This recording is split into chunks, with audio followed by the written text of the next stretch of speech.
E aí, meu caro e minha cara, você que está estudando para o concurso de Marechal Deodoro, deixa eu te falar uma coisa que vai deixar você prestando atenção e vai lembrar disso na hora da prova, caso apareça uma questão sobre isso. Imagine, meu amigo e minha amiga, que você cometesse um furto. Você furtasse, você subtraísse uma quantia enorme de dinheiro e a própria lei dissesse: beleza, isso aconteceu, você cometeu o crime, mas você não vai ter nenhuma pena. Você não vai ser preso. Você não vai pagar multa. Você não tem nenhuma pena. Não será aplicada nenhuma pena para você. Você deve estar imaginando que isso parece muito absurdo, mas não é não, não é muito absurdo não. E por que eu estou falando desse jeito aqui para você, fazendo esse suspense? Por quê? Porque eu quero que você preste atenção. Você prestando atenção, você não vai esquecer. E eu vou lhe dizer, existe a possibilidade de você cometer um crime contra o patrimônio, contra o patrimônio, contra o quê? O que eu falei, contra o patrimônio. E não responder por esse crime, mesmo que fique provado, mesmo que esteja evidente que foi você que cometeu o crime. Não é interessante? Pois é, estou fazendo esse vídeo justamente porque isso está no edital de Marechal Deodoro, artigos 181, 182 e 183 estão no edital de Marechal Deodoro e traz disposições interessantíssimas. Esses três artigos estão numa parte que se chama Disposições Gerais. É um capítulo de disposições gerais sobre o título 2. O título 2, esse título 2 trata dos crimes contra o patrimônio. E aí, dentro do título, existem vários capítulos. Por exemplo, tem o capítulo do furto, tem o capítulo do roubo e da extorsão, e assim vai. Tem vários capítulos. E um dos capítulos, o último dentro desse título dos crimes contra o patrimônio, é um capítulo que trata de disposições gerais. Disposições gerais porque aplica essas disposições gerais, essas normas gerais ali, se aplicam sobre todo aquele título, ok? É isso que está lá. Então vamos ver. Feita essa introdução, chamada a atenção de você para essa questão, feito com que você não esqueça disso, vamos então para os artigos 181, 182 e 183. Porém, para você entender melhor, vamos aqui ver um pouquinho do crime de furto antes para você entender do que eu estou falando. Vamos lá. O crime de furto, ele é um crime que diz que é subtrair para si ou para outra coisa alheia móvel. Isso é furto. Isso é furto. E aí diz que quem fizer isso tem uma reclusão, uma pena de reclusão, a pessoa vai ficar presa, de 1 a 4 anos e multa. Pois é, tem uma pena para isso. Você não pode subtrair as coisas alheias, móveis, para si ou para outrem. Não. Se não te dão, você não pode pegar. Você não pode subtrair, senão você vai estar cometendo furto. Porém, existe, como eu falei, a possibilidade de você ficar livre, não responder por nada, porra, nada, não ter pena nenhuma, ok? Vamos lá. Então, eu vou aqui para o artigo 181, já para mostrar para vocês o que acontece. Vamos lá. Artigo 181, ele cria duas possibilidades de aquele que cometeu crime contra o patrimônio, estelionato, furto, apropriação indébita, dano, dessa pessoa não responder pelo crime. Ou melhor, dessa pessoa ficar isenta de pena. Essa pessoa não pode ser aplicada a essa pessoa uma pena. Ela não vai ser presa, ela não vai pagar multa. Está isenta de pena. Quais são essas situações, gente? Quando o crime praticado for contra alguém, digamos assim, muito próximo dessa pessoa. O pai, a mãe, o avô, o filho, o neto, o bisneto, o bisavô. Ou seja, pessoa que estejam na linha de ascendência ou descendência. Então, se o pai furta do filho a sua motocicleta, a motocicleta do filho, ele vai estar cometendo crime, mas ele está isento de pena. O filho que subtrai a grana, o dinheiro que estava no bolso ou na carteira do pai, subtrai. O pai não entregou para ele, não deu para ele, não autorizou, não doou para ele. Ele subtraiu. Escondido, ele foi lá, sem ninguém saber, foi lá e subtraiu. Cometeu o crime de furto? Sim, dinheiro é coisa alheia móvel. Dinheiro é coisa móvel. E se era alheia, não era da pessoa, era do pai dela, cometeu o crime de furto. Certo? Pena de reclusão. Vai preso. Poderá ser preso. Mas ela fica sem pena. Por quê? Porque foi um crime praticado contra o patrimônio do pai. A vítima foi o pai. A vítima foi um ascendente. O pai furtou dinheiro, furtou uma motocicleta, um carro, o liquidificador da casa do filho. Esse pai vai ser punido? Vai ter pena para ele? Não, não. Essa é a primeira hipótese. Não há pena, não fica isento de pena quando o crime praticado for em prejuízo de um ascendente ou de um descendente. Ok? Pai, filho, avô, neto, bisneto. Então, nessa relação, não há pena. A segunda hipótese é quando esse furto é do cônjuge. É do cônjuge. Eu sou casado e eu furto as maquiagens da minha mulher, da minha esposa. Eu furto, eu subtraio. Ela não sabe, ela não me deu, ela não quer que eu toque naquelas maquiagens. Ela ama aquelas maquiagens. Eu subtraio para mim ou para outra pessoa. Vendo, dou para outra pessoa depois que eu tenho a posse. Então, eu subtraio coisa alheia móvel. A maquiagem era minha? Não, era da minha esposa. Então, eu cometi o crime de quê? De furto. Eu cometi o crime de furto. Pena de reclusão, pena de multa. Mas eu não vou ter pena nenhuma porque eu furtei desculpe, do meu cônjuge, ou seja, da minha mulher. Se ela furtasse também uma coisa minha, eu gosto tanto daquela camiseta dele, e ele não me dá, vou subtrair e vou ficar para mim. Furto, não teria pena. Então é só coisa pequena, é só coisa mínima. Não, não estou falando isso, ninguém falou disso. O artigo 181 não faz essa limitação. Ela diz apenas de quem é furtado a coisa, de quem é furtada a coisa. Então eu subtraí um carro, eu subtraí R$ 1 milhão do meu cônjuge, da minha esposa, da minha mulher. Ou ela fez isso comigo. Tem pena? Não tem. Tem crime? Tem crime. Mas não tem pena. Isenção de pena. Então, duas possibilidades. Duas possibilidades. Isso você não vai esquecer, né?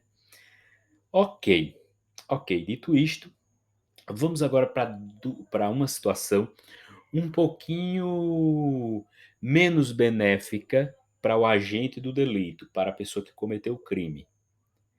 Mas se justifica ser um pouquinho mais leve essa situação porque as pessoas envolvidas ali não têm essa relação necessariamente tão próxima, certo? Então, antes de dizer isso, já vou aqui para o artigo 182, existem que você, três hipóteses em que você poderá ser processado ou não. Veja, antes de continuar isso aqui. Quando você comete um crime, na maioria das vezes, na maioria dos crimes, e essa é a regra, quem vai te processar é quem? É a pessoa que foi vítima do crime? Não. É o Ministério Público, é o promotor de justiça, é a promotora de justiça que vai fazer lá a petição, a denúncia para que você seja responsabilizado, para que seja julgado, né? Julgado, passe pelo processo, seja responsabilizado, né? responsabilidade criminal, pagar pelo crime que cometeu. Isso é o normal, isso é o comum, isso é a regra. Mas existe só quando a lei diz, se a lei disser, existem alguns,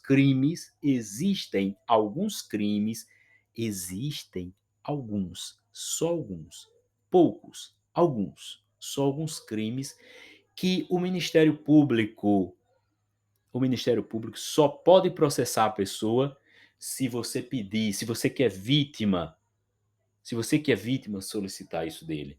Se chama representar. Você tem que entrar com a representação no Ministério Público para que ele possa agir e processar aquela pessoa. Então é a segunda possibilidade. Então veja, é o Ministério Público quem vai fazer a ação penal para responsabilizar o criminoso.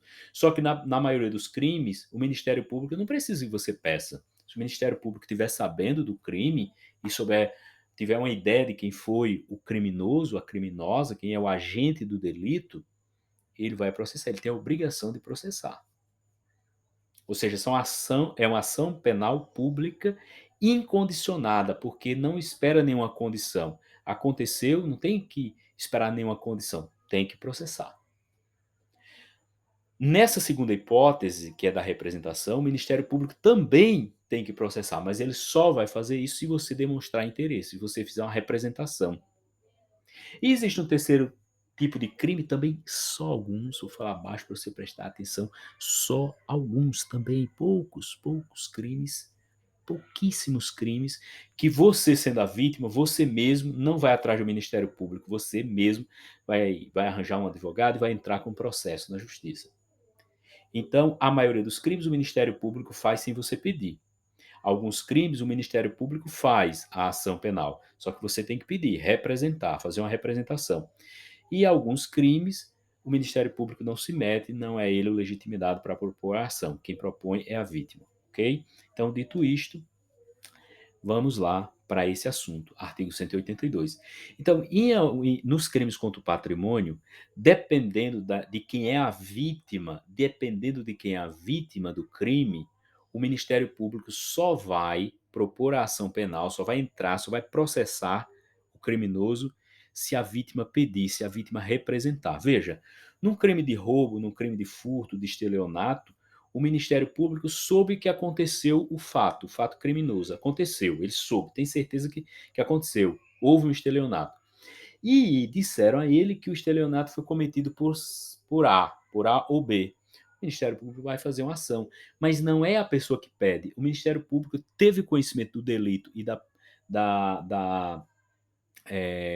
de quem seria o criminoso, a criminosa, o Ministério Público vai lá e processa.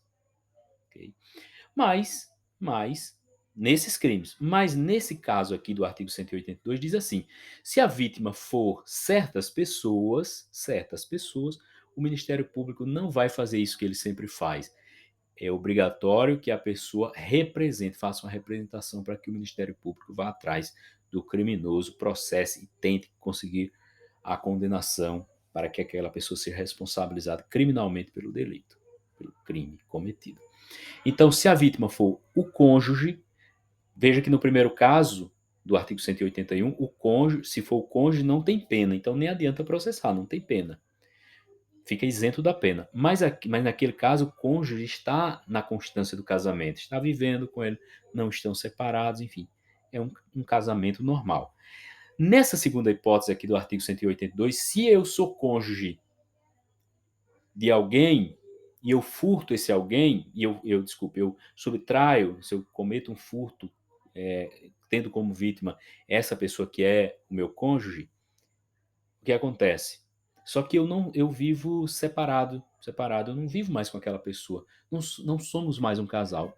No papel a gente somos cônjuges, mas a gente não vive junto, somos desquitados, separados, enfim, não somos um casal mais. Então, nesse caso que eu cometi o crime contra essa pessoa, ela poderá, se quiser, representar o Ministério Público para que o Ministério Público faça o processo contra mim. O Ministério Público não pode ir direto. No caso também de irmãos, de irmãos. Aqui fala em legítimo ou ilegítimo, mas isso não faz diferença, porque hoje em dia não se faz mais diferença de irmão legítimo ou ilegítimo. Na época que redigiram isso aqui, ainda se falava em irmão legítimo ou ilegítimo, hoje não faz sentido. Então, um irmão furta alguma coisa de outro irmão, esse irmão que é vítima tem que dizer: Ministério Público, tome aqui a representação para que você processe essa pessoa. Cuide desse caso, ok? E um tio em relação ao sobrinho, ou sobrinho em relação ao tio, desde que eles coabitem, morem na mesma casa. Um tio que gosta muito do sobrinho, sobrinho que gosta muito do tio, vivem juntos, e nessa situação de coabitação, um dos dois, um dos dois comete furto em desfavor, contrário ao outro, em prejuízo do outro, ou do primo ou do sobrinho. Também vai necessitar dessa representação para poder haver o processo criminal contra o delinquente, quem cometeu o crime. Ok? E por último, veja, isso aqui se aplica só aos crimes contra o patrimônio. Crimes contra a vida, não. Crimes contra a administração pública, não. Enfim, são crimes contra o patrimônio. Porém, veja que se eu cometer esses crimes, se eu cometer esses crimes e na prática desses crimes eu praticar algum tipo de violência ou grave ameaça, esqueça isso. Isso não se aplica. Isso não se aplica. E não se aplica, sabe por quê? Porque o artigo 183 diz que não se aplica esses dois artigos anteriores se o crime é de roubo ou de extorsão, ou em geral quando haja emprego de grave ameaça ou violência à pessoa. Você sabe que no crime de roubo ou extorsão, na própria definição do crime, a violência ou a grave ameaça já existe, né?